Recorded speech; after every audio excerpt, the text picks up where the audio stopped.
জগন্নাথ ইউনিভার্সিটির ১৫ শিক্ষার্থীকে নিয়ে নৌকাডুবি।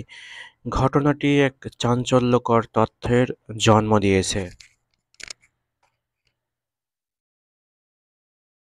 ঘটনাটি ঘটেছে পুরান ঢাকার বুড়িগঙ্গা নদীতে জগন্নাথ ইউনিভার্সিটির ২০ জন শিক্ষার্থীকে নিয়ে যেই নৌকাডুবির ঘটনা, এটি ৭ই নভেম্বর রাত ৯:৩০টার দিকে ঘটেছে এবং এখানে জানা যায় যে শুক্রবারে রাতে বুড়িগঙ্গায় নৌকায় ঘুরতে বের হন জগন্নাথ বিশ্ববিদ্যালয়ের পদার্থবিজ্ঞান বিভাগের ১৫ জন শিক্ষার্থী। তারা সবাই ১৮তম ব্যাচের শিক্ষার্থী। পরে লালকুঠির ঘাট এলাকা থেকে লঞ্চের ধাক্কা লেগে তাৎক্ষণিকভাবে ডুবে যায় এবং সবাইকে উদ্ধার করা হয়। তবে নিহত বা আ আহতর ঘটনাটি এখন পর্যন্ত